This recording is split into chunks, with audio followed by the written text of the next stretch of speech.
ہماری مثال یوں ہے، جیسے ایک آدمی تھا تو وہ کسی آفس میں کام کرتا، آفس والوں نے ان سے کہا کہ ہمارے کچھ جن لوگوں سے ہم نے کاروبار کرنا ہے وہ اسلام آباد میں جو ہیں، وہ اسلام آباد میں ہیں، تو وہاں آپ چلے جائیں اور ہم آپ کو آنے جانے کا ٹکٹ بھی دیں گے، وہاں رہائش کا بھی خرچہ دیں گے، اور یہ کام ان کو دے کر کے پھر واپس 3 دن کے بعد آ جائیں۔ وہ چلا گیا، جب وہاں پہنچا تو اس کو کسی نے کہا کہ مری میں برف باری ہو رہی ہے۔ مری میں کیا ہو رہی ہے؟ برف باری۔ اس نے کہا میں نے کبھی زندگی میں برف باری نہیں دیکھی۔ تو وہاں سے کہاں چلا گیا؟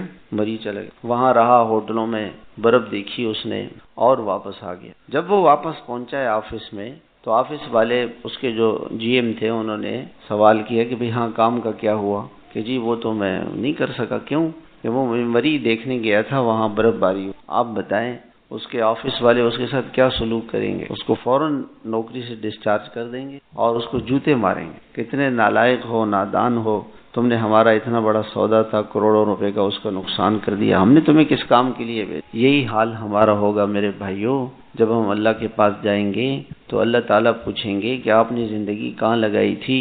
تہجد پڑھی تھی سردی کی راتوں میں؟ کہنے نہیں، اس لیے کہ موبائل کی وجہ سے دیر سے ہم سوتے تھے، دنیا میں ایسے لگے رہے، ایسے لگے، یعنی اتنی لمبی رات، اور اس میں بھی آدمی کی فجر کی نماز ضائع ہو جائے، تہجد چلی جائے اس سے، کتنی دکھ کی بات۔ زندگی کا مقصد کیا ہے؟ ہم کس لیے، کیسے جی رہے ہیں، کہاں جانا ہے؟ اور موت کا کوئی پتہ نہیں، کسی وقت بھی آپ تو جس کے بارے میں ہم سنتے ہیں نا کہ جی وہ بیمار ہے، کیا بیمار ہے؟ کہ جی وہ کینسر ہو گیا، جس کے بارے میں اب بالکل ٹھیک ٹھاک، اور چند دنوں کے بعد پتہ چلا جی کینسر، اور چند دنوں کے بعد جی ہسپتال، پھر قبرستان، اور جی اللہ کے سامنے حاضری ہو گئی، ہمیشہ کے لیے اللہ کے دربار میں پہنچا ہے۔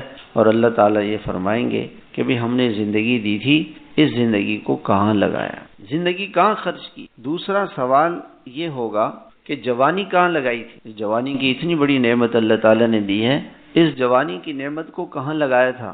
جوانی دیوانی ہوتی ہے، بس جہاں چاہو ہوٹلوں پر بیٹھ جاؤ، دوستوں کے ساتھ بیٹھ جاؤ، ٹک ٹاک میں لگو، جی فضول میسیجز چیک کرو، واٹس ایپ کو چیک کرو، اس نے کیا کہا ہے، اس نے کیا کہا ہے، فضول دنیا میں کیا ہو رہا ہے، فضول بحثیں، جس کا کہیں بیٹھو نا جی بہت مہنگائی ہو گئی ہے، تو ہمارے اس کہنے سے حکومت ایسی ہے، فلاں ایسا ہے، اس سے کیا ہوگا؟ آپ مجھے بتائیں، کیا کوئی فائدہ ہوگا؟ کچھ بھی